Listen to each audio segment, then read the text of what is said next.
राधा वल्लभ श्री हरिवंश, राधा वल्लभ श्री हरिवंश। नारायणं नमस्कृत्यं नरं च नरोत्तमं देवी सरस्वती व्यासं ततो जयमुदीरये। राधा मेरी माते है, पिता मेरे घनश्याम, इन दोनों के चरणों में मेरा कोटि कोटि प्रणाम। ओम श्री परमात्मने नमः। छाया सीता का भयानक चंडी रूप धारण कर मुल्कासुर का वध करना, देवताओं सहित ब्रह्मा जी का आकर श्री सीता जी की स्तुति करना, श्री राम का विभीषण को लंका का राज्य प्रदान करना, विभीषण का श्री राम को कपिल बारह की मूर्ति प्रदान करना, श्री राम का सीता को लेकर अयोध्या प्रस्थान, शत्रुघ्न लवणासुर का वध कर मथुरापुरी को बसाना, श्री राम का शत्रुघ्न आदि भाइयों के पुत्रों को मथुरा विदिशा आदि नगरियों के राजा के रूप में प्रतिष्ठित करना।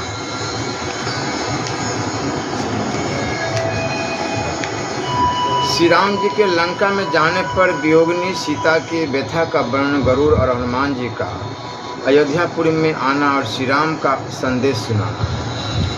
श्री रामदास बोले, ये आनंद रामायण की कथा, जहाँ सारे रामायण समाप्त होते हैं वहाँ आनंद रामायण कहानी शुरू होती है। आनंद रामायण का भी जो है वाल्मीकि ऋषि का लिखा हुआ है। श्री रामदास बोले, श्री रामचंद्र जी के लंका चले जाने पर जनक नंदिनी देवी सीता अयोध्या में रहते हुए श्री राम का स्मरण करके विरह व्यथा से अत्यंत व्याकुल हो गई। उन्हें क्षण भर के लिए भी चैन नहीं मिलता था। कभी वे वन में भवन में जाती, कभी छत पर जाती, कभी अंगुलताओं के मंडप में बैठ जाती। उन्होंने अपने सभी आभूषणों को उतार दिया था। वे श्री राम की विजय हो इस निमित्त कार्तिवीर्य का पूजन करने लगती थी। कभी वे तुलसी, पीपल तथा भगवान शिव की प्रदक्षिणा करने लगती थी। उन्होंने ब्राह्मणों के द्वारा वैदिक मन्य सूक्त का पाठ करवाया। कभी वे भूमि पर गौमय के द्वारा हनुमान जी की प्रतिमा बनाकर उसका विधिवत पूजन करती थी। उन्होंने ब्राह्मणों द्वारा श्री राम की विजय के उद्देश्य से शतरुद्रीय का पाठ करवाया और नित्य वे नियम पूर्वक श्री दुर्गा जी का पूजन किया करती थी। वे गणेश, हनुमान तथा भगवान शिव की प्रतिमाओं को वेदी में प्रतिष्ठित करके द्वार बंद करके बाहर से झरोखे से उन पर बड़ी ही श्रद्धा भक्ति से जल का अभिषेक किया करती थी। श्री राघवेंद्र के मंच पर कार्तिवीर्य के यंत्र को स्थापित करके सर्वदा उसका पूजन करती थी। कभी वे आभूषणों को उतारकर सखियों के साथ जल यत्न फवारे के पास जाकर शयन करती थी। किंतु श्री राम जी की विरह अग्नि से संतप्त होने के कारण उन्हें निद्रा नहीं आती थी। कभी भवन के ऊपर कौओं के बैठा देखकर वे उससे कहती थी, यदि मुझे शीघ्र ही राघवेंद्र के दर्शन होने वाले हो तो तुम शीघ्र ही यहाँ से उड़ चलो, अन्यथा यहीं बैठे रहो। सीता के इस प्रकार वचनों को सुनकर कौआ शीघ्र ही उड़ पड़ता। यह देखकर वे कुछ आश्वस्त होती। कभी वे वायुदेव से कहती, आप श्री राम के अंगों का स्पर्श कर पुनः मेरे अंगों का स्पर्श करने की कृपा करें। कभी कभी वे रात्रि में चंद्रमा से कहते, आप अपनी शीतल किरणों से श्री राम का स्पर्श कर पुनः उन सुख कारण किरणों से मुझे स्पर्श करें। शुक्ल पक्ष की द्वितीया तिथि को सीता स्नान के अनंतर अनेक प्रकार के वस्त्र एवं आभूषणों से सुसज्जित होकर सखियों के साथ भवन की छत पर जाती और इस भावना से प्रसन्नतापूर्वक चंद्रमा का दर्शन करती कि श्री राम भी आज ही चंद्र दर्शन करेंगे। अतः निश्चित ही कुछ समय के अंतराल पर श्री राम से मेरा संयोग होगा। जब से श्री राम जी से उनका वियोग हुआ तब से उन्होंने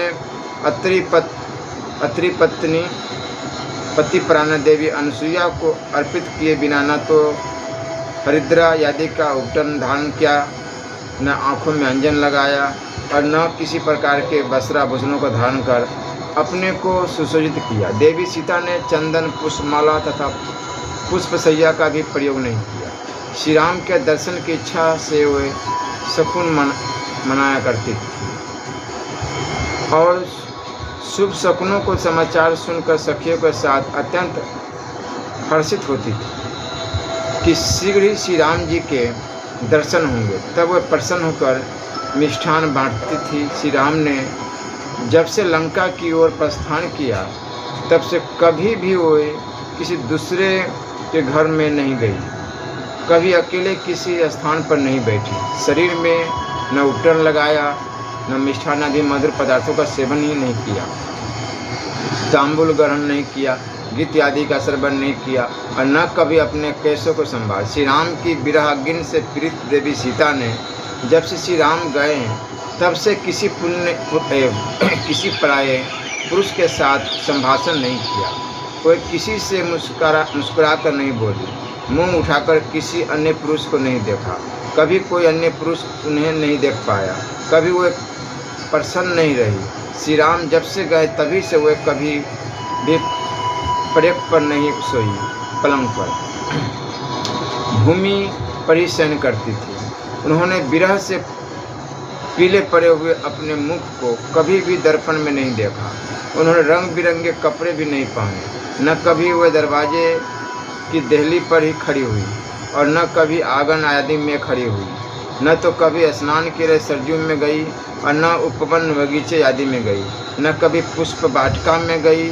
उन्होंने मांगलिक कार्यों से अपने को दूर रखा। वे अनेक वस्तुओं को प्रदान कर ब्राह्मण पत्नियों को सदा संतुष्ट किया करती थी। अनेक देवियों के निमित्त व्रतोपवास रखा करती थी, अनेक प्रकार के नियमों तथा व्रतों का परिपालन करती थी। वे इस प्रकार की प्रार्थना किया करती कि यदि श्री राम बालकों के साथ अयोध्यापुरी लौट आएंगे तो हे हनुमान जी, मैं आपको बटकों की माला चढ़ाऊंगी, हे गणपति आपको लड्डू तथा पूरी आदि का भोग लगाऊंगी, हे गणाधीप मैं आपको अनेक प्रकार के पकवानों का निवेद्य प्रदान करूँगी, हे दुर्गे मैं आपको निवेद्य चढ़ाऊंगी, आप मुझ पर प्रसन्न हो, हे चंडिके मैं आपको दीपक युक्त उड़द भात अर्पित करूंगी, न तो मैं कभी मिष्ठान आदि मधुर पदार्थों का भक्षण करूंगी और न ही घृत का सेवन करूंगी। इस प्रकार से मैं 1 महीने तक यथाविधि व्रतोपवास करूंगी। हे महेश्वरी, प्रत्येक मास की कृष्ण पक्ष की तृतीया या चतुर्थी तिथि को मैं तिल और गुड़ थोड़ा थोड़ा बढ़ाते हुए तब तक भक्षण करूंगी जब तक कि लक्ष्मण आदि भाइयों तथा कुश आदि पुत्रों के साथ श्री राम के दर्शन न हो जाए। हे देवी, प्रभु श्री राम के दर्शन होने पर नवरात्र में मैं 9 दिनों का व्रत अपनी सखियों के साथ पूरा करूंगी। हे दिवाकर, रविवार को मैं आपका व्रत करूंगी। इस प्रकार से सीता दिन प्रतिदिन अनेक नियमों और व्रतों का परिपालन किया करती थी। उन्होंने ब्राह्मणों को अर्घदान अर्पण किया। सीता ने न तो रात में और न दिन में कभी ठीक से सो पाई। श्री राम में संगलन चित्त वाली तथा श्री राम के विरह में व्यथित सीता को किसी भी दिन कहीं पर भी चैन नहीं मिल पाता था। श्री सीता की भांति ही लक्ष्मण पत्नी उर्मिला तथा चंपिका आदि स्त्रियां भी अपने अपने स्वामी की वियोग अग्नि से क्षण क्षण व्याकुल हो जाती थी। अपने स्वामियों में दत्त चित्त वाली उन्हें कभी भी सुख नहीं प्राप्त हुआ।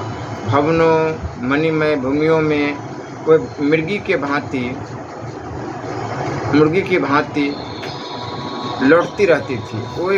वो न कभी प्रसन्न होकर कीड़ा मयूर को नचाती, न पिंजरे में इस तोते को पाट पढ़ाती और न न्योले को ही प्यार करती, न कोई सरिका को प्यार करती और न संतप्त होने से सारसों के साथ खेल करती। उन्होंने कभी आनंद का अनुभव नहीं किया।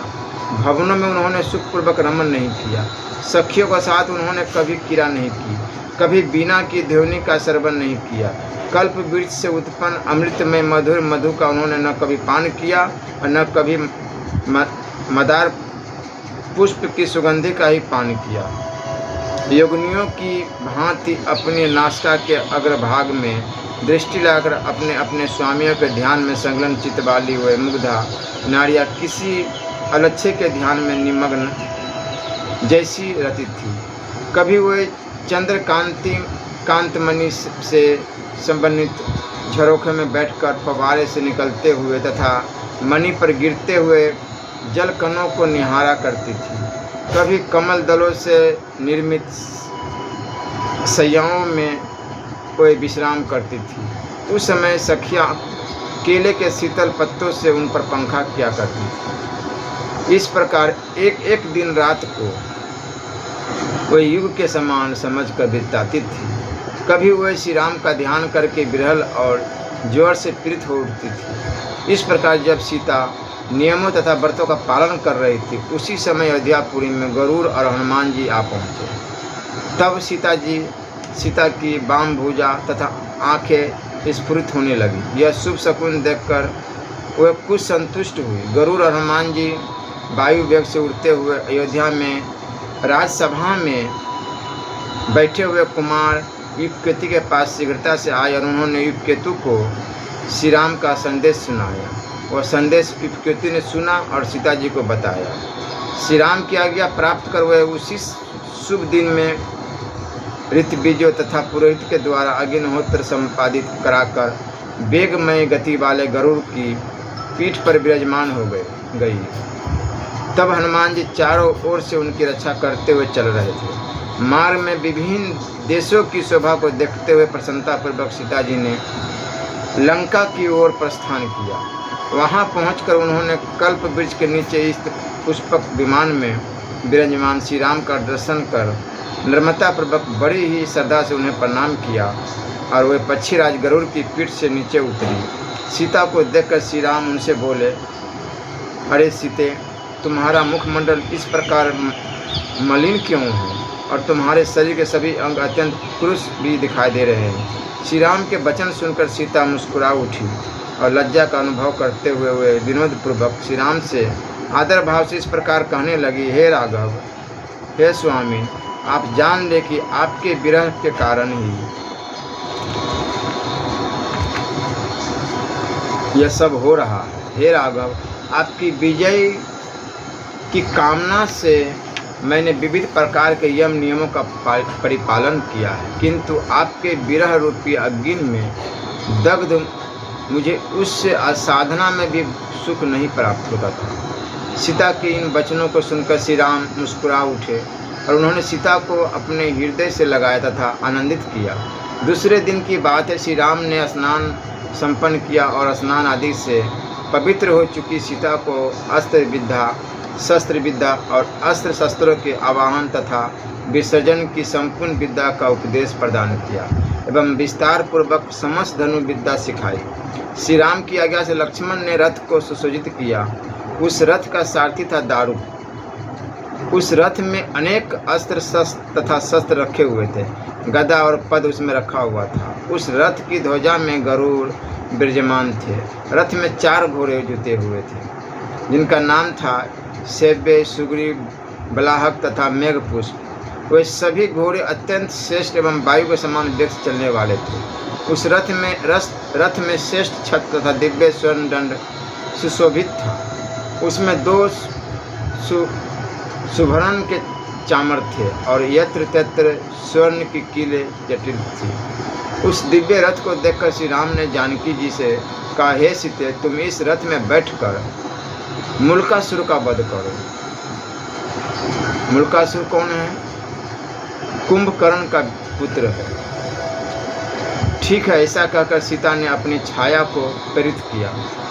उस तामसी छाया सीता ने भी उन्हें प्रणाम किया, बार बार उनकी प्रदक्षिणा की और फिर वे शीघ्र ही रथ में जा बैठे। उन्होंने भयंकर घर की ध्वनि की। इसी बीच में राम के द्वारा प्रेषित श्रेष्ठ वानरों ने लंका में जाकर अभिचारिक हवन कर्म से राक्षस मुल्कासुर को विचलित कर दिया। फिर वे सभी वानर श्री राम के पास लौट आए। मुल्कासुर का अत्यंत क्रोध हो उठा और वह रथ में बैठकर युद्ध करने के लिए निकल पड़ा। मार्ग में वह जा ही रहा था कि उसके सिर का मुकुट खिसक कर जमीन में गिर पड़ा तथा वह स्वयं भी नीचे गिर गया, किंतु वह असुर वापस नहीं लौटा, अपितु गर्व में चूर चूर होकर पुनः बड़े वेग से युद्ध भूमि की ओर दौड़ पड़ा। इधर छाया सीता भी लक्ष्मण आदि के साथ संग्राम के लिए निकल पड़ी।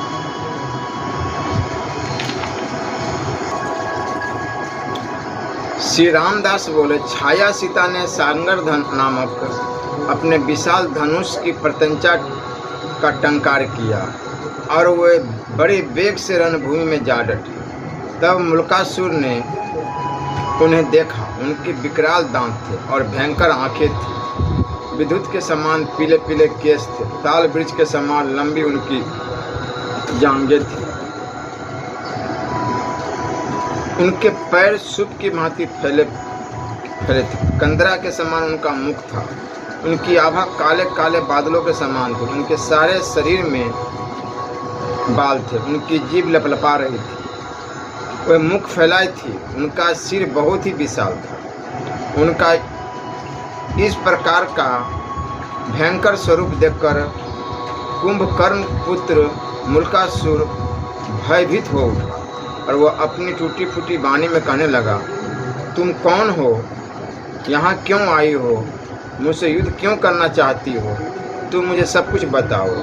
यदि तुम जीवित रहना चाहती हो तो मेरे सामने से हट जाओ। मैं स्त्रियों पर अपना पुरुष नहीं दिखाता। तब छाया सीता ने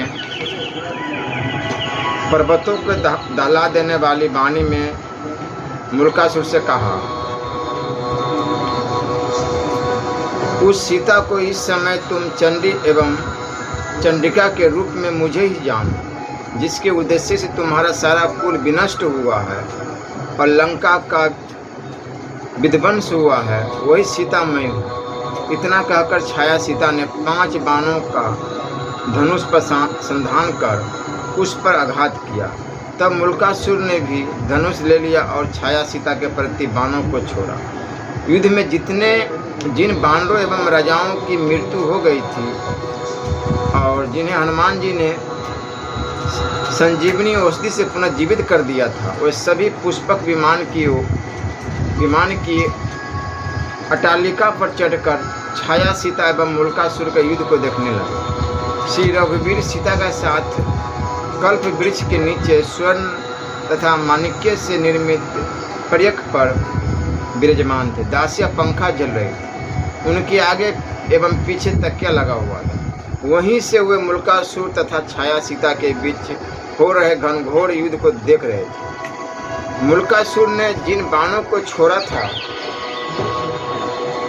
उन्हें छाया सीता ने अपने बाणों से छीन भिन्न कर डाला और पुनः मुल्कासुर पर उन्होंने बाण छोड़े। छाया सीता ने 4 बाणों से उसके रथ के घोड़ों को मार डाला और 3 बाणों से उसके मुकुट, कवच एवं धनुष को काट डाला। तब मुल्कासुर पैदल ही दौड़ा और एक दूसरे रथ में सवार हो गया और पुनः युद्ध करने लगा। मुल्कासुर ने छाया सीता के ऊपर आग्नेयास्त्र छोड़ा।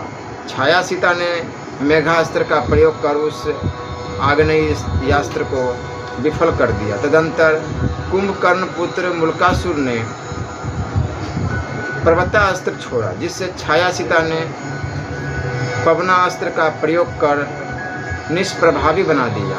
पुनः मुल्कासुर ने बड़े वेग से सर्पास्त्र चलाया, किंतु छाया सीता ने क्षण भर में ही गरुड़ास्त्र से उसे काट डाला। इस प्रकार उन दोनों में 7 दिनों तक तुमुल संग्राम होता रहा। तदंतर अत्यंत रौद्र रूप धारण कर छाया सीता ने उस असुर का वध करने की दृष्टि से अपना महान अस्त्र चलाया। उस समय धरती कांपने लगी, समुद्र अपनी मर्यादा छोड़कर क्षुब्ध हो उठा, समस्त दिशाएं धूलि से भर गई।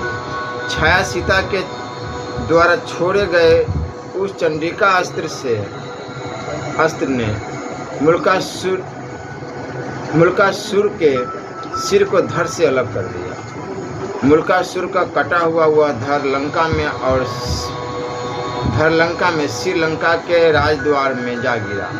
उस समय लंका के राक्षसों में महान हाहाकार मच गया। आकाश में स्थित होकर देवता अनेक बादों को बजाने लगे और छाया सीता श्री राम एवं सीता पर बार बार फूलों की वर्षा करने लगे। तब वह छाया सीता लौटकर सीता के पास चली आई। उसने श्री राम और सीता को प्रणाम किया और फिर वह सीता के शरीर में समा गई। उस समय विविध प्रकार के बाद बजने लगे, अप्सराएं नृत्य करने लगी, मागधजन श्री सीताराम का स्तुति गान करने लगे और नट नर्तक आदि गीत गाने लगे। इसके पश्चात सभी देवताओं को साथ लेकर ब्रह्मा जी श्री राम के समीप आए। उन्होंने श्री राम और सीता को प्रणाम किया तथा वह श्री जानकी जी की स्तुति करने लगे।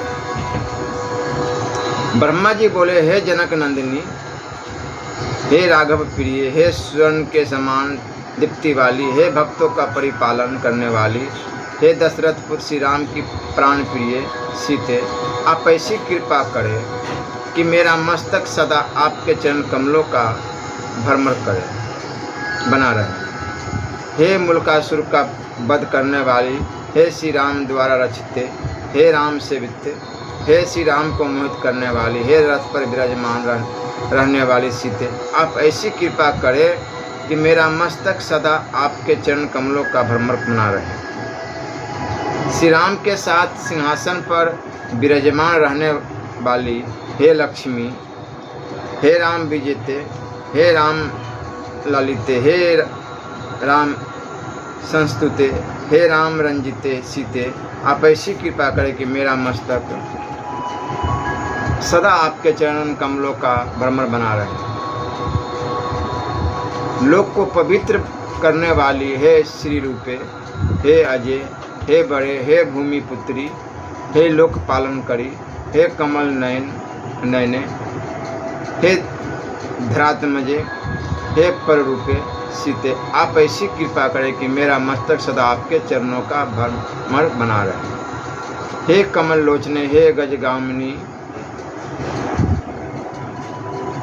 हे श्वेत सुखे, हे रम्य रूपिणी, हे स्वर्ण विभूषिते, हे भक्ति कांतिते सीते, आप ऐसी कृपा करें कि मेरा मस्तक सदा आपके चरण कमलों का भ्रमण बना रहे। हे कमल का समान मुखमंडल वाली, हे चित्र विचित्र वस्त्र धारण करने वाली भगवती सीते, आप सदा ही अपने भक्तों जनों की रक्षा करती हैं। आप मुनि जनों को कष्ट प्रदान करने वाले राक्षसों को सदा ही दुख प्रदान करती। आप ऐसी कृपा करें कि मेरा मस्तक सदा आपके चरण कमलों का भ्रमण बना रहे। श्री राम की श्रेष्ठ प्रिय, हे सीते, आपको देखते ही राक्षसों का राजा मुल्कासुर विनाश को प्राप्त हो गया। आपने नेत्रों की शोभा को देखकर मुर्गी भी लज्जित हो जाती है। हे देवी, आप ऐसी कृपा करें कि मेरा मस्तक सदा आपके चरण कमलों का भ्रमण बना रहे। कुश एवं लव की माता, हे सीते, हे कमल सदृश मुख वाली, हे कमल के समान नेत्र वाली, हे पापों का दहन करने वाली, हे मधुर वाणी वाली, हे गमन काल में नुपुरों की ध्वनि करने वाली देवी सीते, आप ऐसी कृपा करें कि मेरा मस्तक सदा आपके चरण कमलों का भ्रमण में बना रहे। हे मधुर मुस्कान वाली, आपकी नासिका अत्यंत श्रेष्ठ है, आपका अधर अत्यंत शुभ है, वह बिंबा फल के सदृश अरुण आभा वाला है। आज आपने युद्ध में मुल्कासुर को मार डाला है और हम सभी का उद्धार किया।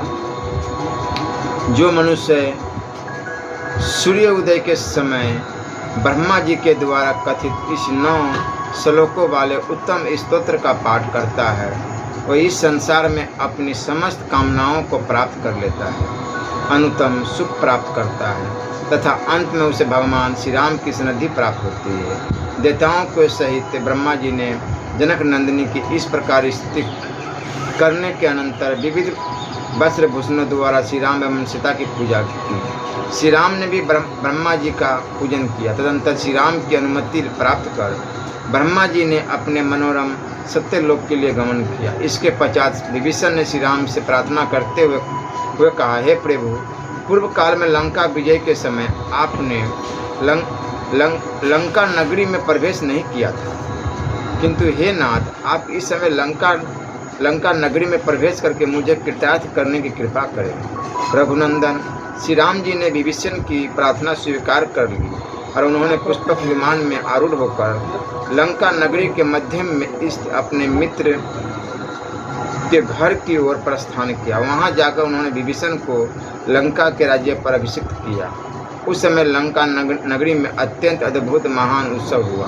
तदनंतर विभीषण ने विविध प्रकार के वस्त्र, आभरणों तथा रत्नों के द्वारा श्री राम, सीता तथा लक्ष्मण आदि का आदर पूर्वक पूजन किया। राक्षस राज विभीषण ने अपना सर्वस्व श्री राम को अर्पित कर दिया। विभीषण की सारी संपत्ति में श्रीलंका में इस जो कपिल 12 की प्रतिमा थी, जिसका रावण पूजन किया करता था, वह श्री राम को रुचिकर लगी।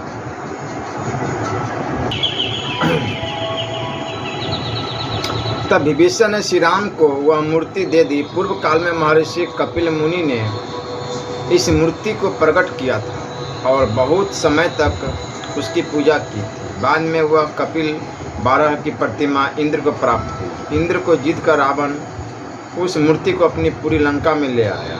लंका में रावण ने चिरकाल तक उस मूर्ति की पूजा की। उस पाषाण निर्मित मूर्ति को विभीषण ने श्री राम को प्रदान कर दिया। रघुनंदन श्री राम ने उस मूर्ति को पुष्पक विमान में रख लिया। तदंतर सीता, श्री राम, देवर लक्ष्मण आदि एवं कुश आदि बालकों को प्रसन्नतापूर्वक अशोक वाटिका के उस श्रेष्ठ शीशम्पा वृक्ष के समीप ले गई और उन्होंने श्री राम आदि को दिखाया कि रावण ने मेरा हरण कर मुझे इसी स्थान पर रखा था। तदंतर सीता श्री राम के दाएं हाथ की कनिष्ठिका उंगली को अपने बाएं हाथ से पकड़कर उस अशोक वन के उन स्थानों को घूम घूम कर दिखलाने लगी जहाँ की पूर्व काल में उन्होंने स्नान आदि क्रियाओं को संपन्न किया था। भ्रमण करते करते सीता त्रिजटा के स्थान पर पहुंची।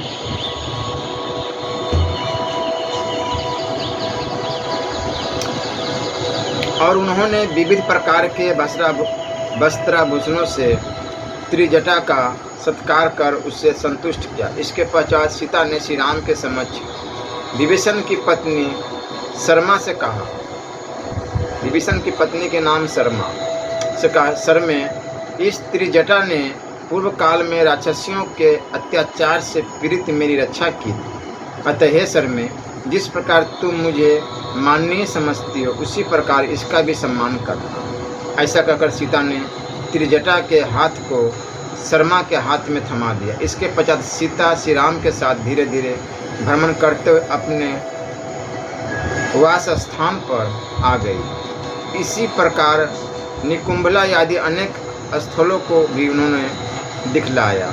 तदंतर श्री राम विभीषण आदि को लेकर पुष्पक विमान में आरूढ़ हुए। उन्होंने लंका के राज्य की देखभाल के लिए विभीषण के सचिव को नियुक्त कर दिया। श्री राम ने हाथ में धनुष लेकर लंका की सुरक्षा के लिए प्रदक्षिण क्रम से लंका के चारों ओर बड़े वेग से अपने धनुष को घुमाया।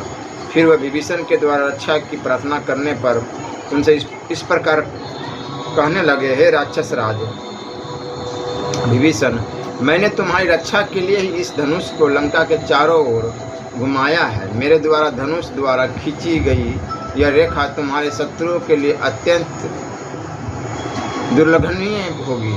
हे विभीषण, मेरे द्वारा प्रदत्त इस बाण को तुम ग्रहण करो। यह बाण मेरे नाम से अंकित है। यह अत्यंत तीक्ष्ण और तुम्हारे प्राणों के लिए रक्षा कारक है। जब तुम इस बाण को हाथ में लिए रहोगे उस समय कोई भी शत्रु तुम्हें पराजित नहीं कर सकेगा। ऐसा कहकर प्रभु श्री राम ने वह राम नाम अंकित बाण विभीषण के हाथ में दे दिए। हाथ में बाण लिए हुए विभीषण ने अत्यंत प्रसन्नतापूर्वक उन्हें प्रणाम किया। तदंतर अनेक मनोरम देश देशांतरों की शोभा को देखते हुए श्री राम उन देशों के राजाओं द्वारा पूजित तथा सम्मानित होते हुए पुष्पक विमान के द्वारा अपनी नगरी अयोध्या को गए। उस समय अनेक प्रकार के वाद्य बजने लगे। अप्सराएं नृत्य प्रस्तुत करने लगी। शत्रुघ्न के पुत्र युगकेतु नगर वासियों को साथ लेकर श्री राम की अगवानी के लिए चल पड़े। हजारों की संख्या में पूर्ववासिनी स्त्रियां महलों की छतों पर चढ़कर सीताराम का दर्शन कर उन पर फूलों की वर्षा करने लगी। तदनंतर श्री राम ने उस सभी राजाओं के साथ राजसभा में प्रवेश किया। संतुष्ट मन वाली जानकी जी अपने भवन में चली गई। श्री राम ने अपने भवन में उस कपिल बारह की मूर्ति को स्थापित कर दिया। एक दिन प्रसन्न हुए श्री राम ने वह मूर्ति शत्रुघ्न को प्रदान कर दी। इधर सीता जी ने पूर्व में जिन यम नियमों व्रत उपासना को करने का संकल्प किया था उन सभी को विधि पूर्वक संपन्न किया। तदंतर व्रतोपवासों के पूर्ण होने पर प्रसन्नता से उनके उद्यापनों को संपन्न किया। एक समय की बात है, यमुना नदी के तट पर निवास करने वाले कुछ मुनिजन जो लवणासुर के भय से भयभीत थे, वे सभी श्री राम का दर्शन करने उनके शिष्य भी साथ में थे। वे श्री राम से अभय दान की इच्छा रखने वाले थे। रघुसे श्री राम ने अत्यंत श्रद्धा भक्ति से उन सभी का पूजन किया और उस मुनि मंडली को संतुष्ट करते हुए उनसे मधुर वाणी में कहने लगे, हे श्रेष्ठ मुनिजनों, आप लोग किस प्रयोजन से यहाँ पधारे हैं? आप आज्ञा प्रदान करें, मैं उसे पूर्ण करूँगा। आज मैं धन्य हुआ जो आप सभी प्रेम पूर्वक मेरे समीप आए हैं। आप लोगों का जो कोई दुष्कर कार्य भी होगा मैं उसे भी पूर्ण करूँगा। मुझ सेवक को आप आज्ञा प्रदान करें। मेरे लिए ब्राह्मण साक्षात देवता के समान है। श्री राम जी के वचनों को सुनकर मुनिवर च्यवन अत्यंत हर्षित हो उठे और कहने लगे, हे राम, सतयुग की बात है, मधु नामक एक महान दैत्य था। वो अत्यंत धर्मात्मा और देवताओं तथा ब्राह्मणों की पूजा करने वाला था। उस पर प्रसन्न होकर भगवान शिव ने उसे एक उत्तम शूल प्रदान किया और कहा, इस शूल का जिस पर तुम प्रहार करोगे वह भस्म हो जाएगा। उसकी भार्या का नाम कुंभीनसी था। उससे लवन नाम का एक राक्षस की उत्पत्ति हुई जिसका पराक्रम बहुत महान था। वह लवणासुर बड़ा ही दुराचारी, दुर्धर्ष और देवताओं तथा ब्राह्मणों का हिंसक था। आपके हाथ से मधु नामक दैत्य का वध हुआ था, इसलिए हे रघुत्तम, आपका मधुसूदन नाम पड़ा। उस लवणासुर के अत्याचारों से पीड़ित होकर हम सभी आज आपकी शरण में आए। उन मुनियों के इस प्रकार के वचन सुनकर श्री राम जी बोले, हे मुनि श्रेष्ठों, आप लोग भय न करें, मैं लवणासुर को मार डालूंगा। आप लोग स्वस्थचित होकर अपने अपने आश्रमों को पधारे। उनसे इस प्रकार कहकर श्री राम ने अपनी सभा में जाकर शत्रुघ्न से कहा, आज मैं तुम्हें मथुरा का राजा बनाकर वहाँ भेजूंगा। श्री राम के इन वचनों को सुनकर शत्रुघ्न बोले, हे प्रभु, मैं वहाँ का राजा बनना स्वीकार नहीं करता हूँ। आप मुझे अपने चरणों से दूर न करें। हे राजेंद्र, मैं आपसे इस प्रकार की बार बार प्रार्थना करता हूँ। शत्रुघ्न के इन वचनों को सुनकर रघुत्तम श्री राम ने भरत से भी इसी प्रकार कहा, किंतु उन्होंने भी मथुरा जाना स्वीकार नहीं किया। तदनंतर श्री राम ने शत्रुघ्न के पुत्र सुबाहु तथा युवकेतु को ब्राह्मणों एवं प्रजाओं के द्वारा राजपद पर अभिषिक्त करके अपने समक्ष इस शत्रुघ्न को अपने नाम से अंकित एक अत्यंत श्रेष्ठ बाण देते हुए कहा, हे शत्रुघ्न, तुम इसी बाण से लोक के लिए कंटक बने हुए लवणासुर को क्षण भर में उसी प्रकार मार डालोगे जिस प्रकार की देवराज इंद्र ने वृत्तासुर को मार डाला था। और लवणासुर प्रतिदिन घर में उस सुर की पूजा करने के अनंतर वन्य जीवों के भक्षण की इच्छा से उन्हें मारने के लिए वन में चला जाता है। तुम ऐसे समय में वहाँ पहुँचो जबकि वह वन में चला गया हो और घर न आया हो। तुम जब तक धनुष बाण हाथ में लेकर उसके भवन के द्वार पर स्थिर रहो, जब तक कि वह वन से लौट कर न आए। वह भवन के द्वार पर तुम्हें खड़ा देखकर क्रोध होकर तुमसे युद्ध करने लगेगा। तब तुम उस पर बाण से आघात करना। तुम्हारे इस एक ही बाण के द्वारा वह क्षण भर में ही मृत्यु को प्राप्त हो जाएगा। मधु नामक उस वन में उस अत्यंत क्रूर लवणासुर का वध करके तुम यमुना नदी के तट पर मथुरा नामक एक नगरी बसाओ और उस मथुरा नगरी के राज्य पर अपने पुत्र सुबाहु को स्त्री तथा पुत्रों के साथ प्रतिष्ठित करो। हे शत्रु निषूदन, ऐसे ही तुम विदिशा नगरी में अपने पुत्र केतु को राजपद पर प्रतिष्ठित कर उसे उसकी स्त्रियों तथा पुत्रों एवं सेना सहित वहाँ पर स्थापित कर दो।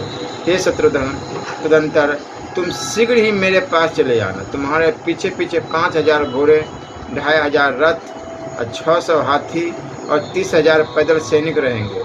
तुम शीघ्र ही उस लवणासुर को मार डालो।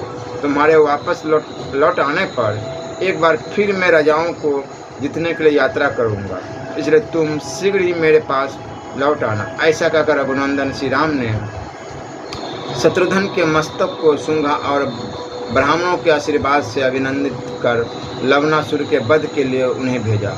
शत्रुघ्न भी श्री राम को प्रणाम कर सेना सहित शीघ्र मधुबन के लिए चल पड़ा। साथ में वो नित्य पूजा के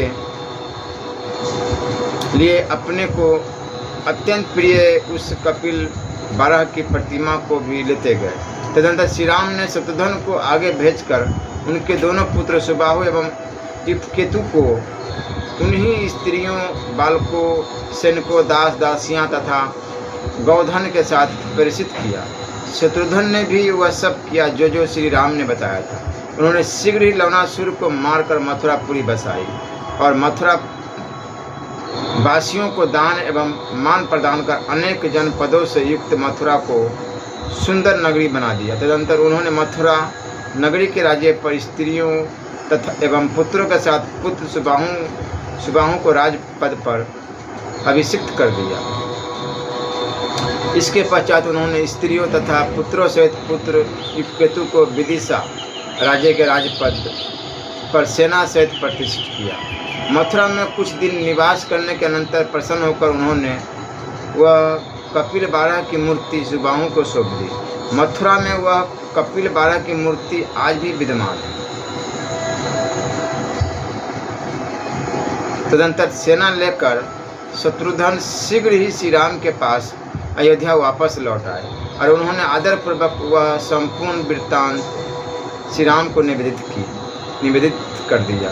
एक बार की बात है, कैकेयी नंदन महात्मा भरत अपने मामा युधाजित के बुलाने पर श्री राम की आज्ञा प्राप्त कर बहुत से सैनिकों को लेकर अपने ननिहाल गए। वहां जाकर उन्होंने गंधर्वों की सेना और सेनापतियों को मारकर 3 करोड़ प्रजाजनों को विभक्त कर 2 पुरी बसाई। वहां पर पूर्व में ही अयोध्या में श्री राम द्वारा अभिषिक्त पुत्र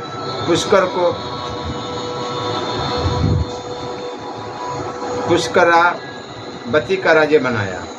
सेना, स्त्रियों, पुत्र तथा दास दासी जनों के साथ पुष्कर वहां रहने लगे। इसी प्रकार अपने पुत्र तक्ष को, जिनका अभिषेक करके श्री राम द्वारा अयोध्या में बड़े ही मंगल विधान के साथ पूर्व में ही हो चुका था, उसे भरत ने शुभ मुहूर्त में तक्षशिला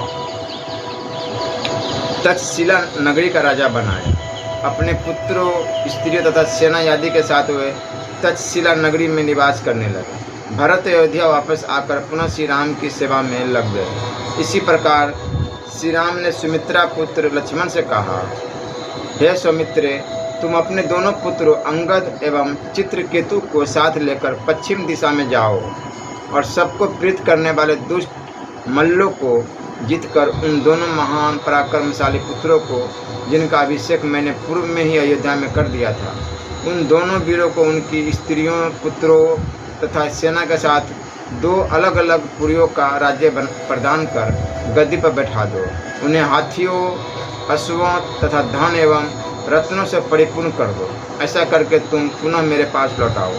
श्री राम की आज्ञा अंगीकार करके लक्ष्मण जी अपने दोनों पुत्रों, हाथियों, घोड़ों, सैनिकों तथा अनेक वाहनों को साथ लेकर चल पड़े और वहां सभी शत्रुओं को मारकर उन्होंने गजास्वपुर में अपने पुत्र अंगद को राजपद पर प्रतिष्ठित किया और चित्रकेतु को धनरत्नपुर का राजा बनाया। उन दोनों पुत्रों को अपनी अपनी स्त्रियां, पुत्र, दास दासियां तथा सैन्य बल के साथ प्रतिष्ठित किया। यह सब संपन्न करके लक्ष्मण अयोध्या में लौट आए और श्री राम की सेवा में निरत हो गए। अभी नाम चेंज हो गया होगा, अभी बहुत जब पहले की जब बात है ये। अब उस ज़माने में कुछ अलग नाम थी, इस ज़माने में कुछ अलग नाम है।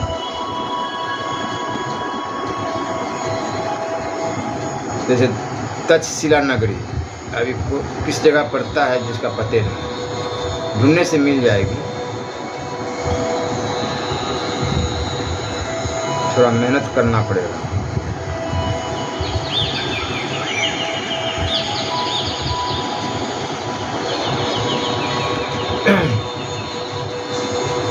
तदंतर श्री राम ने ज्योतिषियों को बुलाया और उनकी पूजा की तथा पृथ्वी विजय की यात्रा के लिए मुहूर्त पूछा। तदंतर ज्योतिषियों ने गणना करके उन्हें अत्यंत शुभ मुहूर्त बतलाया। श्री राम ने पुनः उनकी पूजा की और उनको विदा किया। तब श्री राम ने अपने समझ इस लक्ष्मण से कहा, हे लक्ष्मण, मैं पृथ्वी पर रहने वाले समस्त राजाओं को जीतने के लिए पुष्पक विमान से जाऊंगा, अतः तुम शीघ्र ही सेना को तैयार करो। तुम अनेक शस्त्रों, यत्रों, वाहनों एवं सैकड़ों श्रेष्ठ धनियों आदि को आज ही विमान में रखवा दो। विमान में धन धान्य तथा तुरन आदि की व्यवस्था कर दो। अयोध्यापुरी की रक्षा के लिए सेनाओं से समन्वित सुमंत को नियुक्त कर दो। लक्ष्मण को इस प्रकार की आज्ञा प्रदान कर श्री राम जानकी जी के भवन में गए। इधर लक्ष्मण ने भी जिस प्रकार श्री राम ने कहा था वह सब यथाविधि परिपूर्ण कर दिया।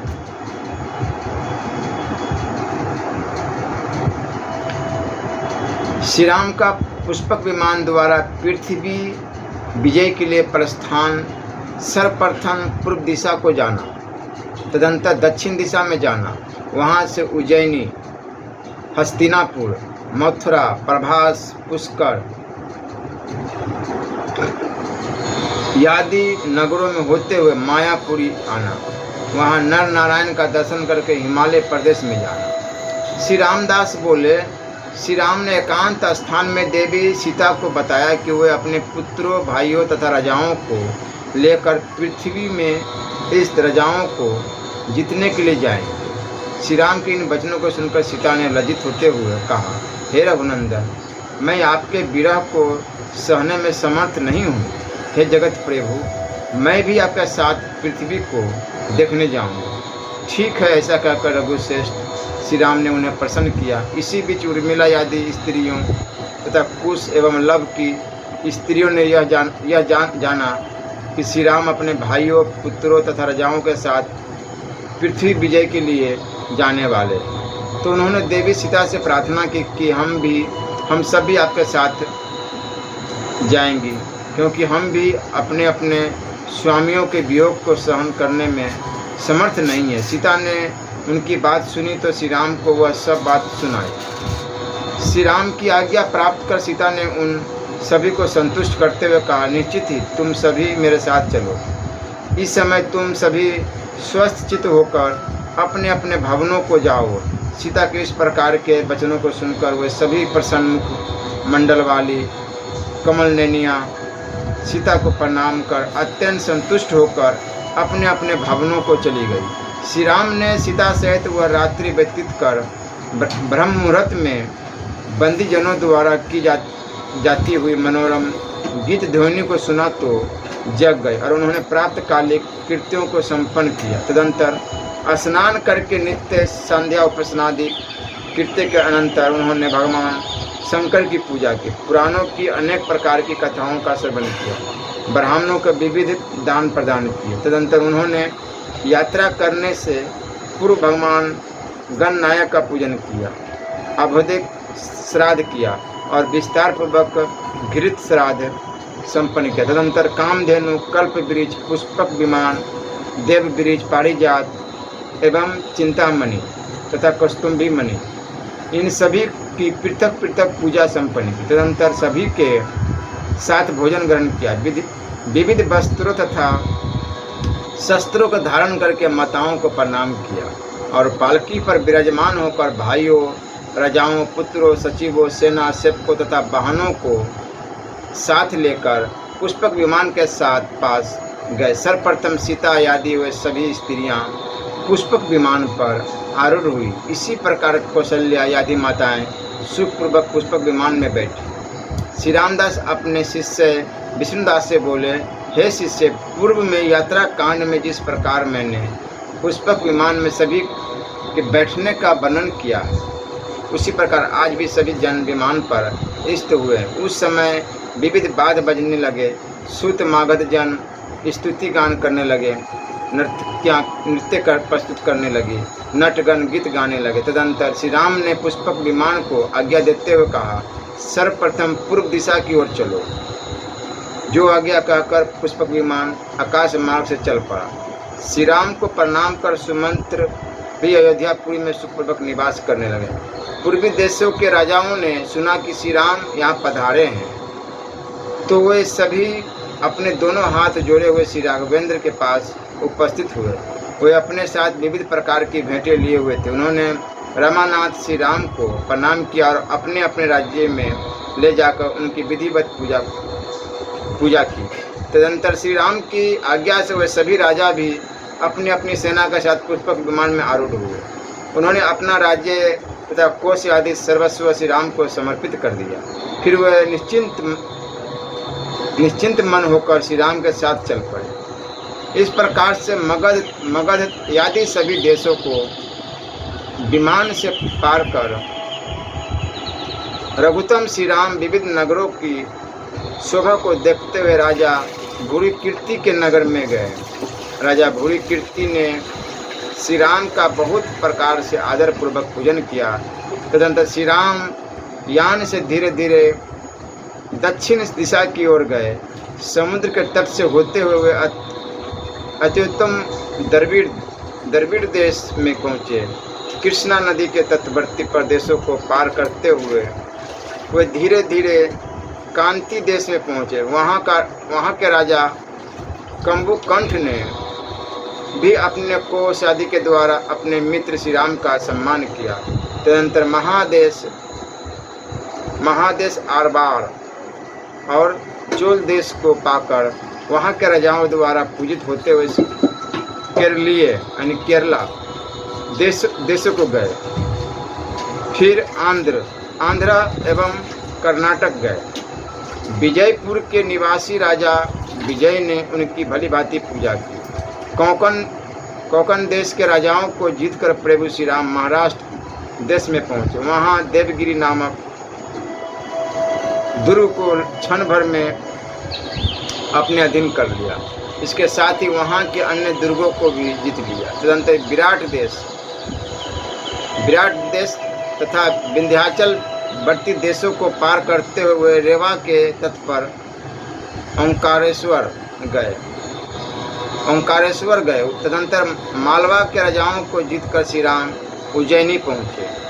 राजा उग्रबाहु को युद्ध में जीतकर वे हय पतन गए, जहाँ राजा प्रतीप पर विजय प्राप्त कर वे हस्तिनापुर में गए। वहाँ सोमवंशी 3 राजा तथा राजा पुरुबा थोड़ी सी सेना एवं अनेक वाहनों को साथ लेकर श्री राम से युद्ध करने के लिए आए।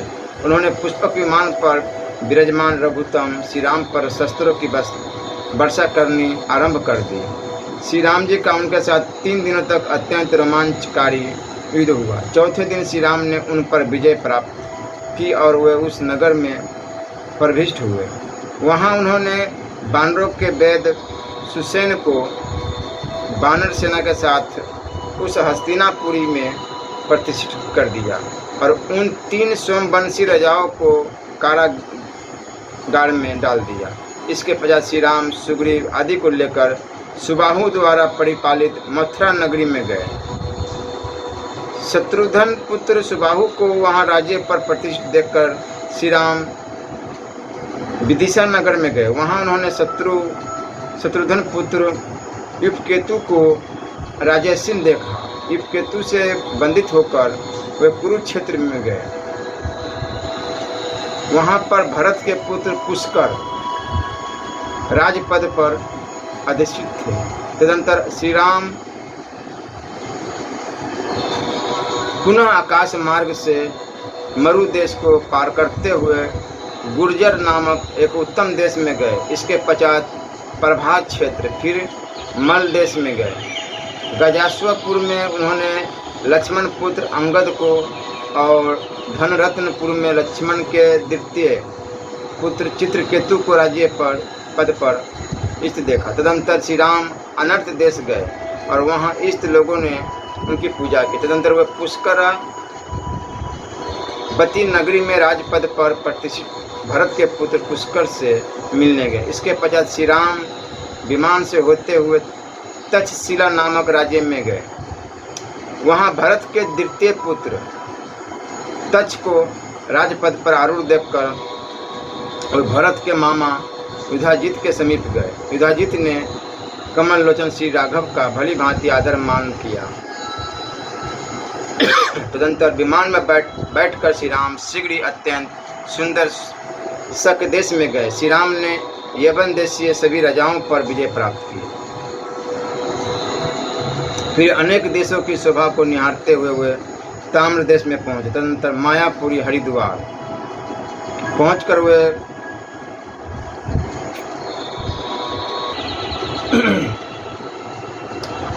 वे कलापग्राम गए। रघुनंदन श्री राम ने वहां सभी के लिए उपासनीय भगवान नर नारायण का दर्शन किया और भारत नामक वर्ष में भगवत भक्त देवऋषि नारद का दर्शन किया। उन्हें प्रणाम कर और उनकी पूजा कर रघुश्रेष्ठ श्री राम वहाँ निवास करने वाले लोगों द्वारा भली भांति पूजित होकर वहाँ के राजा को युद्ध में मारकर अपने अनुगामी को वहाँ का राजा बनाया।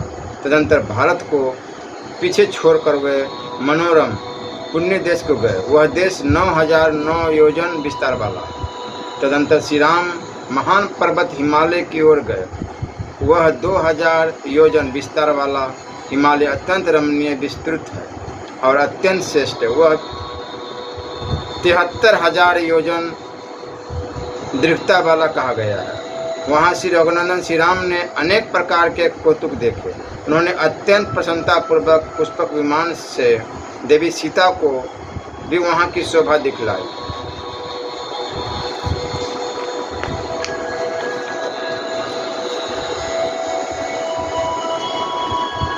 महाराज श्री राम की लोकालोक पर्वत पर्यंत 7 द्वीपों की विजय यात्रा हुई। श्री रामदास बोले, इसके अनंतर श्री राम 9000 योजन के विस्तार वाले किम पुरुष वर्ष में जा पहुँचे, जहाँ उनकी अनादि सिद्ध श्री राम मूर्ति की उपासना में निरत पवन नंदन हनुमान जी विराजमान थे।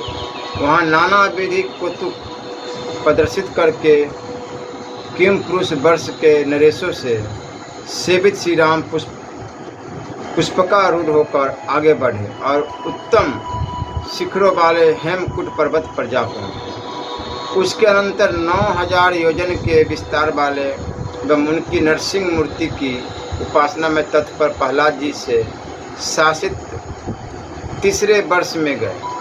उस देश के दुष्ट राजाओं का दमन करके तथा उनसे कर लेकर श्री राम निषद पर्वत पर गए।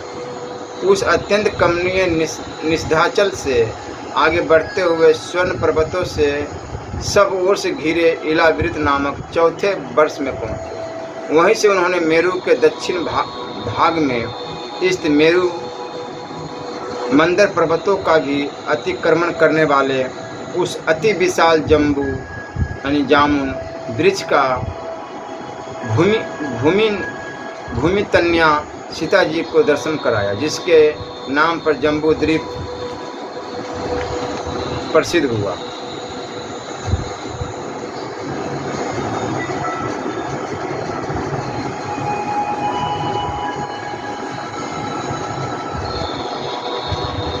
इसके उपरांत यानी जम्बू द्वीप जिसे कहते हैं वो विशाल जम्बू यानी जामुन वृक्ष भूमि तन्या सीता जी को दर्शन कराया, जिसके नाम पर ही जम्बू द्वीप प्रसिद्ध हुआ। इसके उपरांत मेरू पर्वत के पश्चिम की ओर मेरू के आर्षभूत सुपार्श्व पर्वत पर विराजमान अत्यंत उन्नत एवं पुष्प से लदे हुए कदम्ब वृक्ष को श्री राम ने देखा। इसके बाद मेरु से उत्तर की ओर उसके आर्षभूत कुमुद पर्वत पर विराजमान अत्यधिक ऊंचे और मोटे वृक्ष वट वृक्ष का सीता जी को दर्शन कराया। इसके बाद मेरु पर्वत से पूर्व की ओर उसके आर्षभूत मंदराचल पर विराजमान शोभाशाली आम्र वृक्ष को श्री राम ने देखा। वहाँ इलावृत वर्ष में विराजमान संकर्षण देव की उपासना में निरत भगवान रुद्र को सपत्नीक श्री राम ने प्रणाम किया। इलावृत वर्ष के राजाओं के द्वारा बंधित हुए श्री राम पूर्व दिशा की ओर फिर चल पड़े। इसके उपरांत 2000 योजन चौड़े तथा 4000 योजन लंबे गंधमादन पर्वत का श्री राम ने दर्शन किया।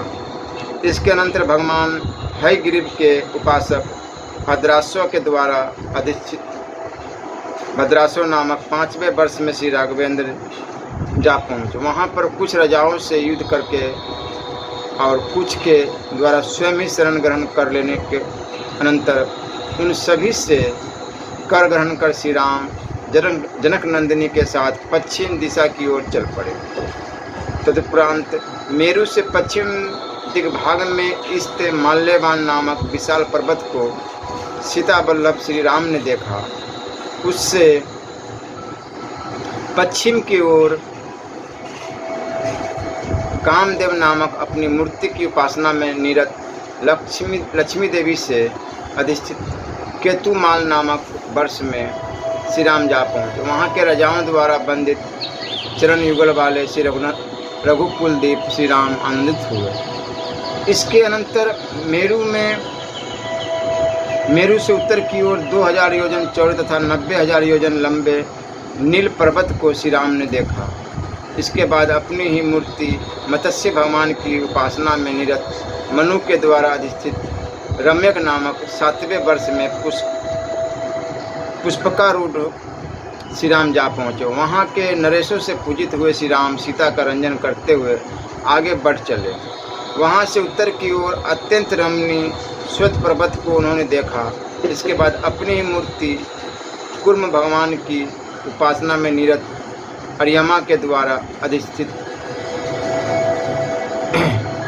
हिरण्मय नामक 8वें वर्ष में श्री राम जा पहुँचे। उस वर्ष में रहने वाले राजाओं की पत्नियों के द्वारा सीता जी का वंदन अभिनंदन किए जाने से श्री राम को अत्यंत प्रसन्नता प्राप्त हुई। वहाँ से उत्तर की ओर स्थित श्रृंगमान नामक सुविशाल पर्वत को राघवेंद्र ने देखा। इसके अनंतर अपनी ही मूर्ति भगवान बारह की उपासना में निरत भूदेवी के द्वारा अधिष्ठित उत्तर कुरु नामक 9वें वर्ष में श्री राम गए। उस वर्ष में रहने वाले राजाओं ने अपने मुकुटमणियों के द्वारा श्री राम के चरणों की वंदना के व्यास से न मानो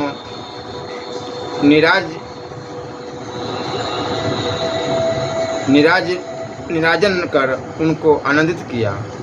वहाँ राम ने भविष्य में अपने पुत्र लव को जम्बूद्वीप का अधिपति बनाऊंगा, यह सोचकर अपने मंत्री विजय को अपने प्रतिनिधि के रूप में उस स्थान पर नियुक्त किया। जम्बूद्वीप के अंतवर्ती जितने भी वर्ष है और दूसरे भी द्वीपों के अनवर्ती जितने वर्ष है, उन सभी के नाम महाराज प्रियव्रत के पुत्रों के नाम से प्रसिद्ध हुए। उन वर्षों में जो भी राजा बनते हैं वे सभी उन वर्षों के ही नाम से विख्यात होते हैं। इस प्रकार श्री राम ने 9 वर्षों से युक्त तथा 1,00,000 योजन के परिमाण वाले समान रूप से मंडलाकार और कमल पत्र के स्वरूप आकृति वाले जम्बूद्वीप को अपने अधिकार में कर लिया। तदुपरांत श्री राम ने यह निश्चय करके कि दिशाओं के अधिपति दिक्पाल गण भी मेरी आज्ञा का अनुपालन करें, उनकी पुरियों की ओर चल पड़े। वह पुरिया पृथक 2500 योजन की लंबाई चौड़ाई वाली है। मेरु पर्वत के आगे दिक्पालों की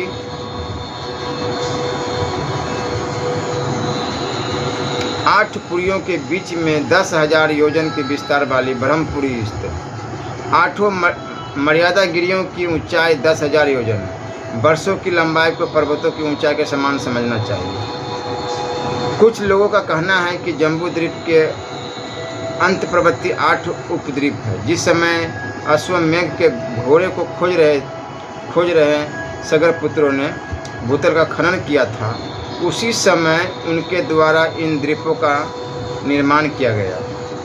इन 8 उपद्वीपों के नाम स्वर्णप्रस्थ, चंद्रशुक्ल, आवर्तन, रमणक, मंदरहरिण, पांचजन्य, सिंहल तथा लंका है। इनमें लंका को छोड़कर बाकी सभी द्वीपों में श्री राम गए और वहाँ के अधिपत्यों को अपने अधिकार में कर लिया। भारतवर्ष तथा इलावृत वर्ष के अतिरिक्त अन्य सभी वर्षों में संख्यातीत नदियाँ और पर्वत है जो अग्रणीय है। अतएव अब मैं इलावृत वर्ष की ही प्रमुख नदियों का संक्षिप्त वर्णन करता हूँ, क्योंकि उनका विस्तार पूर्वक वर्णन करने में कौन सक्षम हो सकता है। अरुणोदा, जम्बू, पै, दधी, घृत, मधु, गुड़, अन्न, अंबर, सैया, आसन, आभरण नाम वाले नद और 5 मधुबहा नदियाँ हैं तथा इसी प्रकार सीता, अलकनंदा, चक्षु और भद्रा, ये 4 नदियाँ मेरु से नीचे चारों दिशाओं में गिरने वाली एवं गंगा जी की ही अवान्तर धाराएँ हैं। उनमें सीता पूर्व समुद्र में, चक्षु पश्चिम समुद्र में, भद्रा उत्तर समुद्र में तथा अलकनंदा दक्षिण दिशा में भारतवर्ष से समुद्र में जाकर गिरती है। भारतवर्ष में बहुत से नदी पर्वत है। उनमें सहन, श्रीशैल, वेंकट, महेंद्र, विंध्य, चित्रकूट आदि पर्वत प्रमुख तथा चंद्रबसा, ताम्रपर्णी, कावेरी, वेणी, तुंगभद्रा, नर्मदा, सिंधु, गंगा, यमुना, सरयू, गोमती, चंद्रभागा आदि मुख्य नदियाँ हैं। इस प्रकार श्री राम ने सभी उपद्वीपों सहित जम्बूद्वीप को जीतकर जम्बूद्वीप की परीक्षा के समान लवण सिंधु को लांघकर पलछ नामक द्वितीय द्वीप को देखा। इनके अंतर श्री राम उस मनोरम पलछ द्वीप में जा पहुँचे जो 2 लाख योजन के परिणाम वाला तथा 7 वर्ष से युक्त था, जहाँ सूर्योपासक ब्राह्मण रहते हैं और उसमें द्वीप के नामकरण में हेतुभूत स्वर्ण में पलछ यानी पाकर वृक्ष है।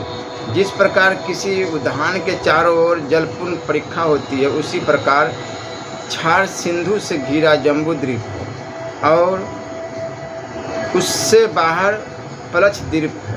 मेरु पर्वत से पूर्व की ओर शिव नामक वर्ष स्थित है। श्री राम सबसे पहले गगन पथ से उसी में प्रविष्ट हुए। वहाँ बह रही पापनाशनी अरुणोदा नदी में स्नान करके श्री राम उस वर्ष के शासक के पास पहुँचे, जिसके साथ उनका 5 महीने तक युद्ध हुआ। तत्पश्चात उसे जीतकर तथा वहाँ के अन्य शासकों से सम्मानित होकर श्री राम वज्रकूट नामक पर्वत पर जा पहुँचे। यह पर्वत 2 सागरों के बीच में स्थित है और 2 वर्षों की सीमा निश्चित करता है। उसे पीछे छोड़कर श्री राम यवयस नामक वर्ष में जा पहुँचे। वहाँ वह रही निर्मना नदी में स्नान कर उन्होंने यावस वर्ष के स्वामी से भेंट की और उससे सम्मानित हुए। फिर वहाँ के राजाओं को साथ लेकर उपेंद्र सेन पर्वत पर जा पहुँचे। उन्होंने उसका दर्शन किया और उसे पीछे छोड़कर वे सुभद्र नामक वर्ष में गए। वहाँ आंगी रसी नदी में स्नान करके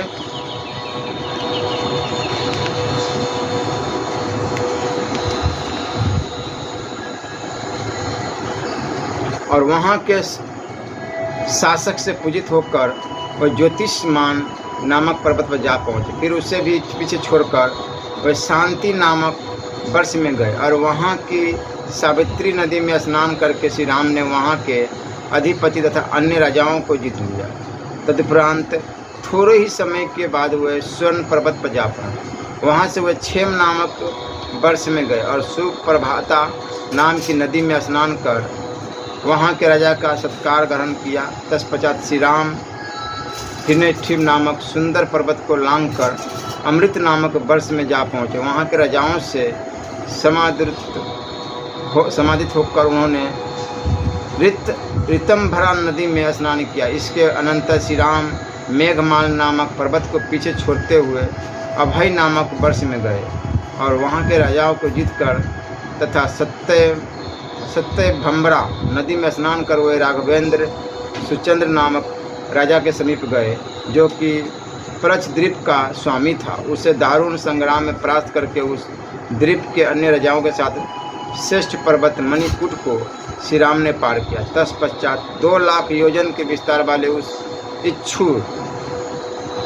इच्छुरसोद नामक भयावह समुद्र को उन्होंने पार किया, जो कि प्रच्छद्वीप की परीक्षा के समान। इसके बाद वे 4 लाख योजन के विस्तार वाले उस सालमली द्वीप में गए, जिसका यह नाम वहाँ पर स्थित सालमली यानी कि सेमल वृक्ष के कारण हुआ, जहाँ पर रहने वाले लोग भगवान सोम की उपासना करते हैं। यह द्वीप भी पहले वर्णित द्वीपों की भांति अत्यंत विस्तृत है। उस द्वीप में सुरोचन, सोमनस्य, रमनक, देववर्ष, पारिभद्र, आप्यायन तथा विज्ञात ये 7 वर्ष, ऐसे ही अनुमति, सिनीवाली, सरस्वती, कुहू, रजनी, नंदा तथा राका ये 7 नदियाँ हैं। और सतश्रृंग, वामदेव, कुंद, मुकुंद, पुष्पवर्ष, सहस्रश्रुति तथा स्वरस ये 7 पर्वत। इन 7 वर्षों के राजाओं को तथा द्वीप के स्वामी सुबाहु को जीतकर राम को बड़ी प्रसन्नता हुई। इसके पश्चात 4 लाख योजन के विस्तार वाले सुरा सागर को पार कर श्री राम कुश द्वीप में गए। द्वीप का यह नाम देवताओं के द्वारा स्थापित कुश स्तंभ के कारण पड़ा। उस द्वीप के निवासी जन भगवान अग्नि के उपासक और वहाँ भी वसुदान, ढूंढरुचि, नाभि, गुप्त, सत्यव्रत, विवेक तथा वामदेव ये 7 वर्ष विद्वान। रसकुलिया, मधुकुलिया, मित्रबिंदा, श्रुतिबिंदा, देवगर्भा, धृतचित्ता और मंत्रमाला ये 7 वहाँ की नदियाँ हैं।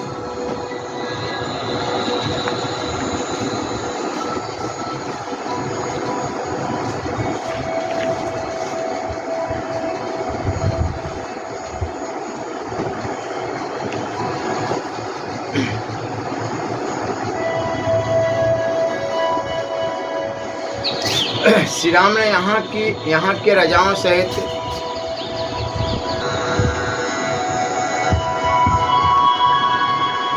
तथा साथ ही 1 सप्ताह तुमुल युद्ध कर श्री राम ने उसे परास्त किया और वहाँ के राजाओं से पूजित होकर वे आगे बढ़े और दधिमंड सागर को पार किया। इसके अनंतर वे पुष्कर द्वीप में गए, जहाँ पर मध्य में मानसरोवर पर्वत विद्यमान है। उस द्वीप में रमनक तथा धातकी नामक 2 वर्ष हैं। उन वर्षों को स्वामियों तथा द्वीप के राजा उत्तरांगन पर विजय पाकर श्री राम ने उस शेष पुष्कर कमल को देखा, जो ब्रह्मा जी का उत्तम आसन है और जिसके कारण द्वीप का पुष्कर नाम पड़ा। यहाँ पर कर्म स्वरूप और ब्रह्मा इस रूप में अभिव्यक्त भगवान की लोग आराधना करते हैं। इन दोनों वर्षों में बहुत सी पापहारिणी नदियां हैं। मानसोत्तर पर्वत का परिमाण 10,000 योजन है। उस पर्वत के पूर्व भाग में देवराज इंद्र की देवधानी नामक तेजोमय पुरी स्थित। पर्वत के दक्षिण की ओर यमराज की सैमिनी नाम की पुरी है। पर्वत के पश्चिम में वरुण देव की निम्नलोचनी नामक पुरी है और उत्तर में कुबेर की विभावरी नामक पुरी है।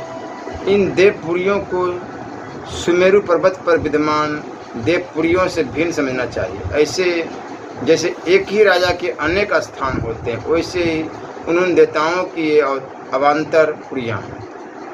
पुष्कर द्वीप के परिधि रूप सुधोष सागर जो स्वादुदक सागर को पार कर सीता के मनोविनोदार्थ और विविध लोकों के निवासी दर्शनों के लिए अपने उनसे दर्शन से कृतार्थ करके श्री राम लोकालोक पर्वत पर पहुँचे, जहाँ प्राय किसी भी प्राणी की पहुँच नहीं है। उस पर्वत की 8 दिशाओं में ऋषभ, पुंडरीक, पुष्कर चूर्ण, कुमुद, वामन, पुष्पदंड, अपराजित तथा सुप्रतीक ये 8 दिग्गज स्थित है। लोकालोक पर्वत के मध्य स्थल तक के 25 करोड़ योजन में विस्तृत लोक प्रपंच को अपने बस में करके वे भगवान राघवेंद्र 7 द्वीपों के अधिपतियों से घिरे और आकाश मार्ग से उन द्वीपों को देखते हुए जम्बू द्वीप के भारत नामक वर्ष के मध्य में विराजमान अपनी नगरी अयोध्या में वापस लौटा। तदुपरांत राम ने अयोध्या के समीप पहुंचकर दूतों से अपने आने की सूचना मंत्री सुमंत्र के पास भिजवाई। श्री राम को लौटा हुआ जानकर मंत्री वर सुमंत्र ने अयोध्यापुरी को भली भांति अलंकृत करवाया और बड़े ही महोत्सव के साथ श्री राम को राजद्वार तक ले आए। वहाँ पुरंगनाओं से निराजित पुरजनों से उपहारों द्वारा सत्कृत होते हुए श्री रामचंद्र जी अपनी राजसभा में पहुँचे। वहाँ उन्होंने लक्ष्मण से आगंतुकों के निमित्त प्रबंध करने को कहकर दधि श्राद्ध आदि मंगल कार्य किए। इसके अनंतर सभी राजाओं, ब्राह्मणों तथा लक्ष्मण जी के अनुमोदन से भगवान राम ने भरत जी को भारतवर्ष का सम्राट बनाया। जात कर्म के अवसर पर महर्षि वशिष्ठ ने इस भावी घटना को जानकर ही भरत जी का ऐसा नाम रखा था। श्री राम ने पूर्व में जिसे भारतवर्ष के प्रबंध में नियुक्त किया था उसे उन्होंने दूसरे दायित्व में नियुक्त कर दिया। इसके अनंतर अपने पुत्र लव को उन्होंने जम्बूद्वीप का अधिपति बनाया। श्री राम के द्वारा उत्तर पूर्व वर्ष के प्रतिनिधि के रूप में नियुक्त अधिकारी विजय को लव ने अपना सचिव बनाया। लव विजय के साथ जम्बूद्वीप के 90 वर्षों में सतत आया जाया करते थे। तदनंतर भरत जी ने शत्रुघ्न को अपना युवराज बनाया। 7 द्वीपों के अधिपति भगवान श्री राम ने अपने पुत्र कुश को युवराज तथा लक्ष्मण जी को मंत्री बनाया। इसके अनंतर 7 द्वीपों के राजागण श्री राम की अनुमति से अपने अपने राज्य लौट गए। उस समय से भरत जी भारतवर्ष का शासन काल कार्य संभालने लगे। जम्बूद्वीप का सत्ता राजकुमार लव ने संभाली और लक्ष्मण जी तथा राजकुमार कुश के सहयोग से महाराज श्री राम 7 द्वीपों का शासन संभालने लगे। श्री राधा वल्लभ लाल की जय।